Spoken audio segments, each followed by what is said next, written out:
Insiden Windows Blue Screen of Death yang melibatkan perangkat lunak keamanan CrowdStrike mengakibatkan gangguan signifikan bagi pengguna Windows di seluruh dunia. Hal itu terjadi karena CrowdStrike, sebuah perusahaan teknologi keamanan siber, merilis pembaruan untuk perangkat lunak Falcon Endpoint miliknya. Pembaruan ini menyebabkan masalah kompatibilitas dengan versi Windows tertentu yang menyebabkan kesalahan Blue Screen of Death pada sistem yang terpengaruh. Blue Screen of Death atau BSOD adalah tampilan layar yang berhenti dan berubah menjadi warna biru pada komputer berbasis Windows setelah terjadinya kesalahan sistem yang fatal yang menunjukkan adanya kerusakan sistem. Sejumlah besar pengguna Windows yang menginstal perangkat lunak CrowdStrike mengalami kesalahan kritis ini, sehingga sistem tidak dapat digunakan. Banyak komputer terutama di lingkungan perusahaan di mana CrowdStrike Falcon banyak digunakan mengalami crash sistem yang tiba-tiba dan parah. Dunia usaha dan organisasi menghadapi gangguan operasional yang signifikan.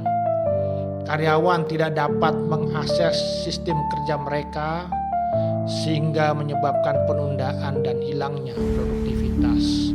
Belum lagi dampak yang disebabkan pada layanan publik. Di bandara, di berbagai belahan dunia lumpuh. Belum lagi sektor perbankan, layanan keuangan, dan rumah sakit.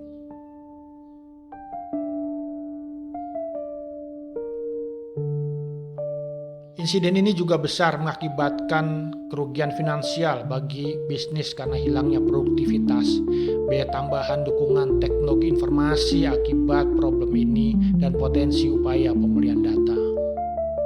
Insiden Windows Blue Screen of Death berdampak global, meski dampak spesifik di setiap negara akan berbeda-beda berdasarkan tingkat penetrasi pasar CrowdStrike dan ketergantungan organisasi pada solusi keamanan mereka.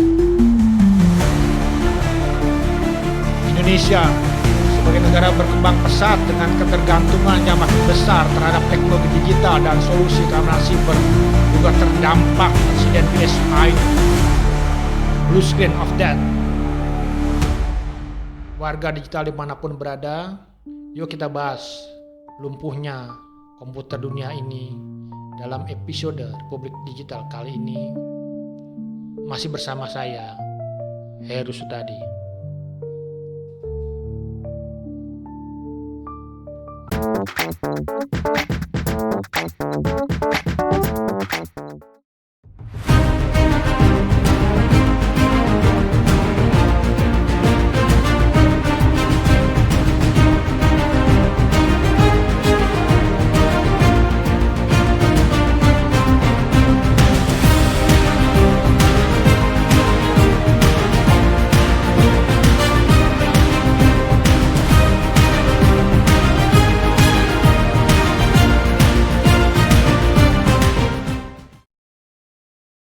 Halo warga digital dimanapun berada, jumpa kembali dengan saya Heru Sutadi di kanal Republik Digital.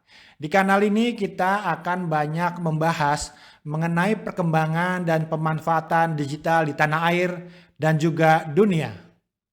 Di sini kita akan banyak berbagi informasi, berbagi pengetahuan dan juga membahas isu-isu aktual terkait dengan sektor telekomunikasi, teknologi informasi, kecerdasan buatan, keamanan siber, perlindungan data, penyiaran digital, dan tak ketinggalan adalah ekonomi digital. Warga digital, dalam kurun waktu beberapa hari terakhir ini dunia disibukkan dengan apa yang disebut dengan Blue Screen of Death. Ya betul, ini merupakan peristiwa downnya komputer di dunia yang berbasis Windows. Gara-garanya sepele, yaitu adanya updating dari CrowdStrike yang menyebabkan sistem pada Windows menjadi biru dan rusak. Kali ini kita akan membahas mengapa peristiwa ini bisa terjadi, kemudian dampaknya seperti apa, baik di berbagai dunia maupun di Indonesia. Dan tak ketinggalan adalah tentunya kita memetik pelajaran dari peristiwa ini. agar peristiwa yang sama tidak terulang kembali. Ataupun kalau terulang, kita siap menghadapi masalah ini di kemudian hari. Insiden Windows Blue Screen of Death yang melibatkan perangkat lunak keamanan CrowdStrike mengakibatkan gangguan signifikan bagi pengguna Windows di seluruh dunia. Hal ini terjadi karena CrowdStrike, sebuah perusahaan keamanan siber, merilis pembaruan untuk perangkat lunak Falcon Endpoint miliknya. Pembaruan ini alih-alih untuk makin memperkuat sistem dari CrowdStrike itu sendiri, namun ternyata ada masalah dengan kompatibilitas untuk versi Windows tertentu yang menyebabkan terjadinya Blue Screen of Death pada sistem yang terpengaruh. BSOD merupakan tampilan yang berhenti dan berubah warna menjadi biru pada komputer berbasis Windows setelah terjadinya kesalahan sistem yang fatal. Yang ini menunjukkan adanya kerusakan dalam sistem software tersebut.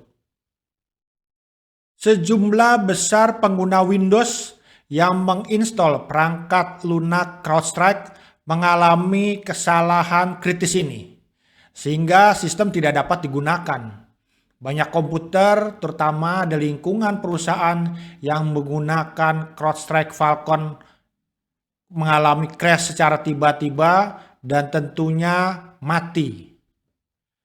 Ini menyebabkan dunia usaha, organisasi di berbagai belahan dunia menghadapi gangguan operasional yang signifikan.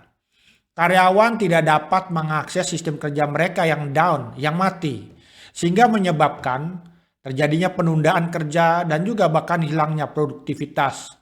Belum lagi dampak yang disebabkan terhadap layanan publik. Bandara di berbagai belahan dunia lumpuh. Belum lagi juga sektor perbankan, layanan keuangan, dan rumah sakit.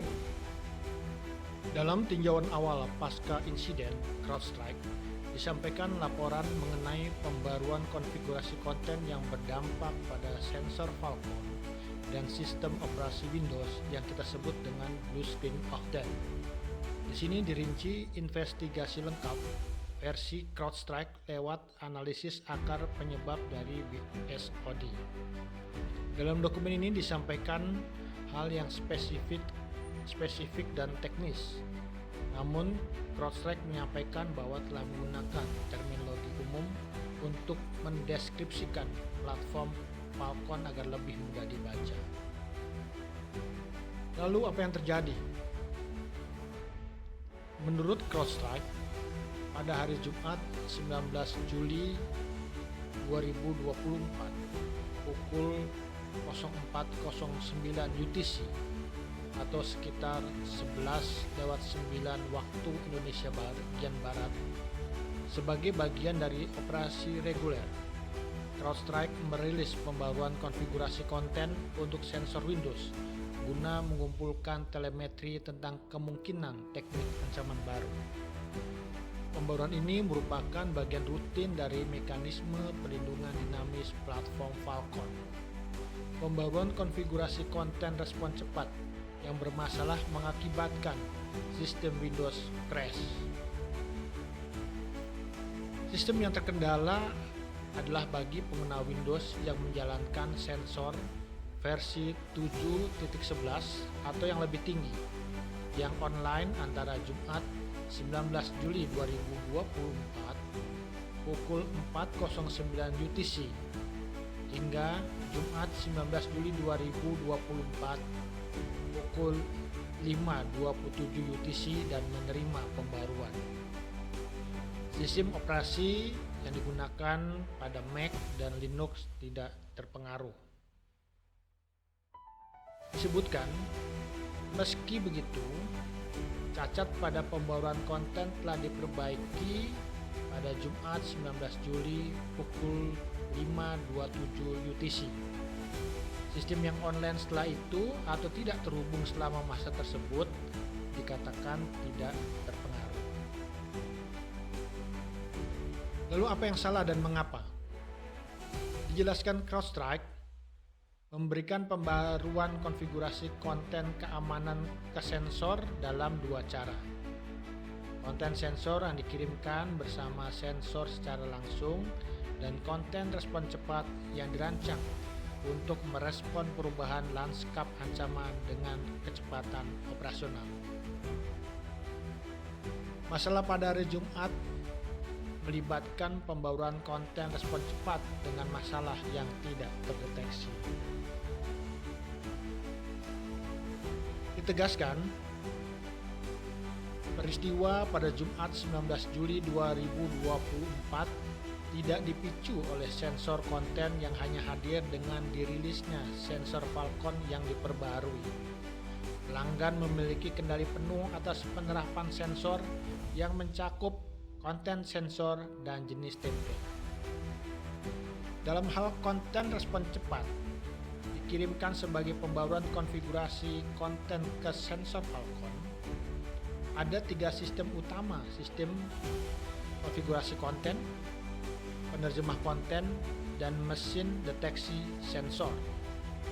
Sistem konfigurasi konten adalah bagian dari platform Falcon di cloud, sedangkan penerjemah konten dan mesin deteksi sensor alih-alih memberikan informasi dan analisis penyebab Windows down di berbagai dunia akibat CrowdStrike. Penjelasan CrowdStrike justru membuat bingung untuk kita bisa menjawab. Jadi kesalahannya di mana? Pendiri dan CEO CrowdStrike, George Kurtz, juga memberikan pernyataan tentang peristiwa kendala teknologi informasi yang terbesar dalam sejarah ini. Disampaikan lewat laman resmi CrowdStrike bahwa pertama, George menyampaikan permintaan maaf secara langsung atas peristiwa down yang terjadi. Kemudian disampaikan juga oleh George bahwa seluruh pekerja CrowdStrike memahami gawatnya dan dampak dari situasi ini. Karena itu pihaknya dengan cepat mengidentifikasi masalahnya dan melakukan perbaikan, di mana memulihkan sistem pelanggan merupakan prioritas utama pihaknya.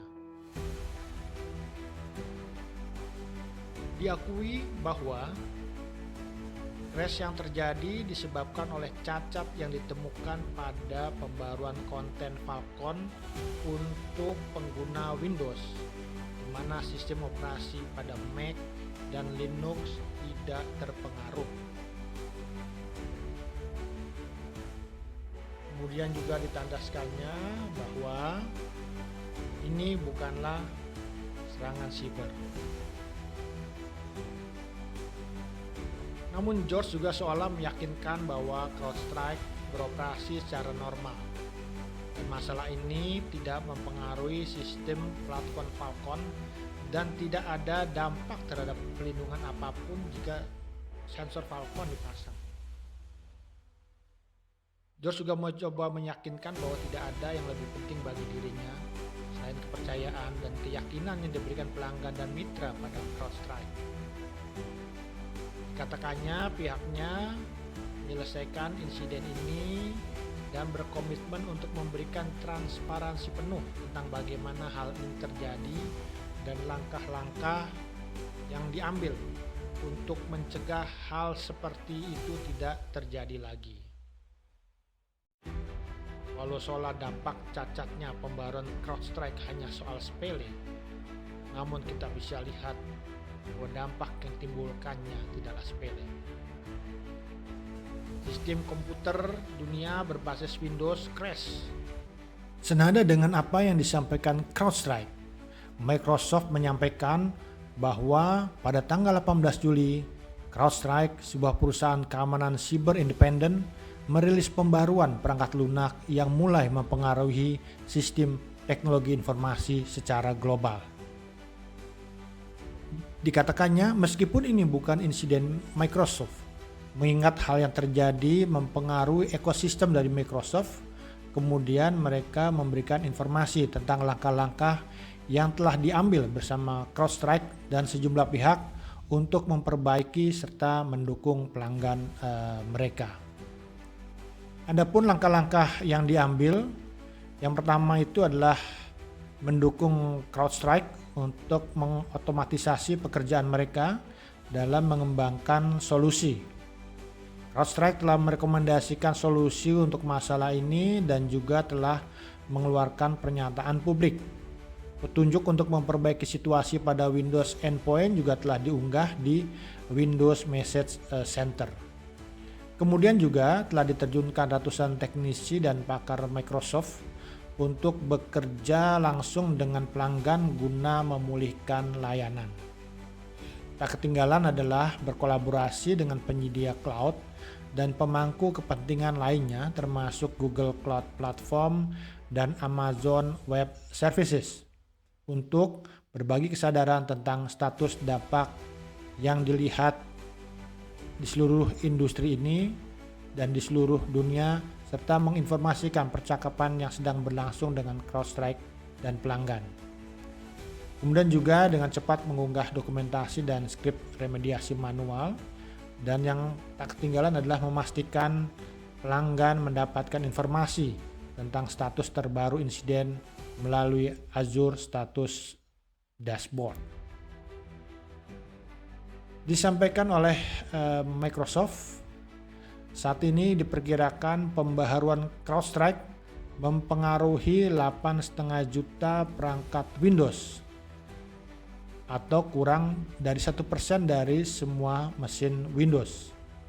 Meskipun presentasinya kecil, dampak ekonomi dan dampak sosial mencerminkan penggunaan CrowdStrike oleh perusahaan yang menjalankan banyak layanan penting. Dari insiden ini ditunjukkan adanya sifat saling terhubung dalam ekosistem yang luas antara penyedia cloud global, platform perangkat lunak, vendor keamanan, vendor perangkat luak, serta pelanggan. Ini juga merupakan pengingat betapa penting bagi kita semua di seluruh ekosistem teknologi untuk memprioritaskan pengoperasian dengan penerapan yang aman dan pemulihan bencana menggunakan mekanisme yang ada.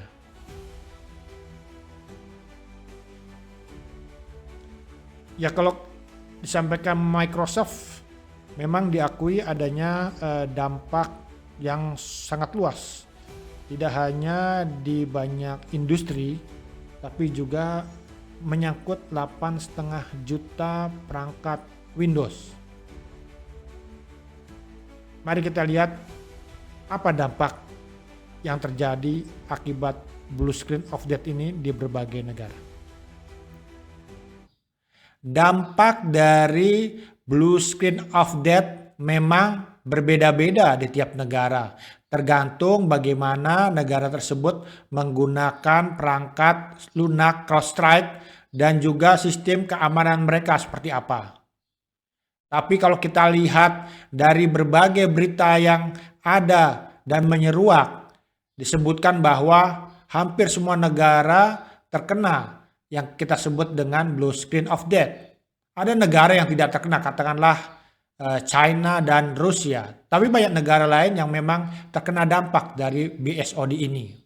Sebagaimana disampaikan oleh AP News, di Amerika Serikat sendiri, FAA mengatakan dampak Microsoft down ini mengakibatkan maskapai penerbangan seperti United, American, Delta, Allegiant telah dihentikan. Situs web Down Detector yang melacak kasus yang dilaporkan pengguna mencatat peningkatan kendala layanan di bagian visa, keamanan di bandara, dan juga cloud. Maskapai penerbangan, kereta api, stasiun televisi di Inggris juga mengalami gangguan akibat masalah komputer. Maskapai penerbangan murah Ryanair, operator kereta api TransPennine Express, dan Govia Thames Link Railway, serta stasiun televisi Sky News termasuk di antara mereka yang terkena dampaknya.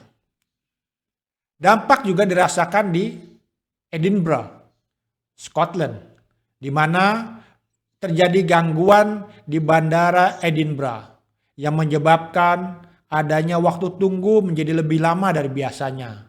Kemudian juga ada bandara di London, Stansted mengatakan bahwa beberapa layanan check-in di maskapai tersebut dilakukan secara manual, meski penerbangan masih tetap bisa beroperasi. Masalah yang lebih luas juga dilaporkan terjadi di bandara-bandara di Australia, di mana terlihat antrian bertambah panjang dan beberapa penumpang terlantar karena layanan check-in online dan gerai swalayan untuk membuat tiket dinonaktifkan. Penumpang di Melbourne mengantri lebih dari 1 jam untuk melakukan check-in, meskipun penerbangan masih dapat beroperasi. Kita beralih ke India. Di India, maskapai penerbangan juga mengalami kendala. Ribuan orang harus kemudian mengantri dan juga terjadi perubahan mekanisme bagaimana mereka melakukan check-in, termasuk juga di penerbangan Indigo. Rumah sakit di Inggris dan Jerman juga melaporkan adanya masalah. Beberapa praktek layanan kesehatan nasional di Inggris melaporkan bahwa hal ini juga mengakibatkan downnya listrik di negara tersebut yang kemudian juga melanda sistem komputer klinis mereka yang berisi rekam medis dan juga digunakan untuk penjadwalan pasien. Di Jerman Utara, di Rumah Sakit Universitas Schleswig-Holstein yang memiliki cabang di Kiel dan Lübeck juga membatalkan semua operasi elektif yang dijadwalkan pada hari tersebut, meskipun pasien dan perawatan darurat tidak terpengaruh. Outlet berita di Australia, termasuk ABC dan Sky News juga tidak dapat menyiarkan saluran TV mereka dan juga radio, karena dilaporkan bahwa komputer mereka berbasis Windows mati secara tiba-tiba. Beberapa penyiar berita menyiarkan siaran langsung secara online dari kantor yang gelap di depan komputer yang menunjukkan blue screen of death. Di Afrika Selatan, setidaknya ada satu bank besar yang mengatakan bahwa mereka mengalami gangguan secara nasional karena pelanggan melaporkan bahwa mereka tidak dapat melakukan pembayaran menggunakan kartu bank mereka di toko-toko kelontong maupun di pom bensin. Bank-bank di Selandia Baru, ASB dan juga Kiwi Bank juga mengatakan bahwa layanan mereka juga down. Lalu bagaimana di Indonesia?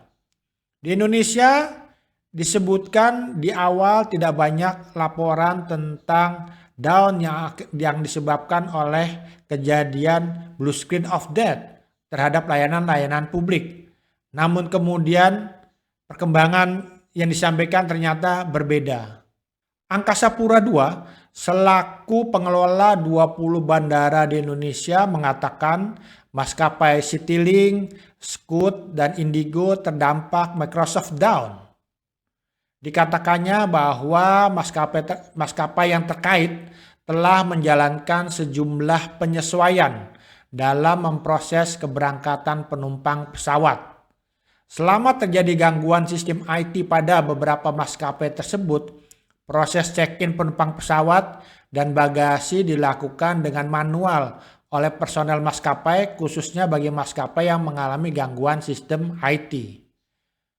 AP2 juga menyebutkan yang mereka menambah personel aviation security atau AFSEC untuk juga menyiagakan personel customer service yang akan membantu penumpang pesawat dan menambah counter check-in bagi maskapai. Proses keberangkatan yaitu check-in pesawat, kemudian bagasi dilakukan secara manual, khusus oleh maskapai yang mengalami gangguan sistem IT, serta didukung pembukaan lebih banyak counter di bandara. Maskapai disebutkan tidak mengalami gangguan sistem IT, tetapi tetap memproses keberangkatan dengan menggunakan sistem IT mereka. Hanya saja di Bandara Soekarno-Hatta terjadi antrean di counter check-in manual seperti di Citylink di Terminal 3 Bandara Soekarno-Hatta, di mana kemudian petugas terlihat menuliskan data penumpang yang akan melakukan self check-in untuk melanjutkan penerbangan. Kejadian serupa juga terjadi di Bandara Ngurah Rai Denpasar, Bali. Pesawat maskapai AirAsia, Qantas, Jetstar, Scoot, Tiger, dan Citylink menjadi maskapai di Bandara I Gusti Ngurah Rai Bali yang terdampak Microsoft down. Proses check-in penumpang pesawat dilakukan secara manual. Meski begitu, kondisi pelayanan dan fasilitas bandara yang dikelola oleh Angkasa Pura I tidak berdampak. Semua masih berjalan normal. Lalu, dari kejadian ini, apa pelajaran yang bisa kita petik? Tentu apa yang terjadi dengan Windows Blue Screen of Death memberikan pelajaran penting bagi kita semua, tidak hanya di Indonesia tapi juga dunia. Dengan kejadian ini, kita belajar bahwa pengujian itu sangat penting. Insiden ini menggarisbawahi perlunya pengujian ekstensif terhadap pembaruan perangkat lunak di berbagai lingkungan untuk mengidentifikasi dan mengurangi masalah kompatibilitas. Memang disampaikan oleh CrowdStrike bahwa mereka telah melakukan pengujian. Tapi kalau misalnya pengujian itu dilakukan, tentu masalah kompatibilitas ini tidak akan kemudian terpengaruh. Sebagai orang yang pernah lama bekerja di laboratorium, pengujian memang dilakukan secara ketat, apalagi ketika terjadi upgrading atau updating software dari satu versi ke versi berikutnya. Karena terkadang kita lupa menggunakan basis software yang digunakan untuk updating berikutnya. Karena biasanya tiap-tiap perangkat lunak itu memiliki jenis atau mungkin label updating tersendiri gitu ya, yang tidak bisa kemudian dilompat-lompat. Ketika terjadi lompatan dari satu sistem, dari satu versi ke versi yang lain, ini biasanya akan terjadi kendala, dan sebelum dilepas pada publik harusnya memang dipastikan bahwa pengujian dilakukan secara benar dan juga akurat serta kompatibel dengan versi-versi katakanlah Windows yang digunakan. Kemudian di sini kita melihat bahwa komunikasi yang efektif diperlukan. Komunikasi yang tepat waktu dan jelas dengan pelanggan selama krisis sangat penting untuk mengelola situasi dan menjaga kepercayaan. Betapapun di era digital kepercayaan adalah sangat penting. Ketika orang tidak lagi percaya terhadap software yang mereka beli, aplikasi yang mereka gunakan, hanya tinggal menunggu waktu orang untuk berganti teknologi, berganti software, berganti layanan ke layanan lain yang lebih memberikan kepercayaan pada diri mereka. Kemudian juga dari ini kita belajar perlunya kesiapsiagaan menghadapi gangguan IT. Organisasi perlu diingatkan akan pentingnya memiliki rencana darurat yang kuat dan struktur pendukung TI untuk menangani gangguan yang tidak terduga. Kemarin kita bicara tentang bagaimana pentingnya backup data. Sekarang kita juga bicara pentingnya juga bagaimana kita memiliki backup teknologi, backup software. Karena ketika semua sistem kita menggunakan software yang sama, ketika problem terjadi pada software tersebut, maka segala macam data, aktivitas di organisasi kita tentu akan terkendala. Sehingga alternatif penggunaan perangkat lunak, teknologi maupun sistem keamanan diperlukan agar kita memiliki alternatif. Ketika satu sistem down, satu teknologi bermasalah, kita tetap bisa menjalankan aktivitas, tetap bisa memberikan layanan pada masyarakat, dan juga tetap bisa menjalankan bisnis kita. Sekian saja dulu edisi Republik Digital kali ini. Jangan lupa untuk like, subscribe dan share video ini kepada teman-teman yang lain agar kita bisa sama-sama membangun budaya digital Indonesia yang lebih baik. Salam hormat dari saya, sampai jumpa.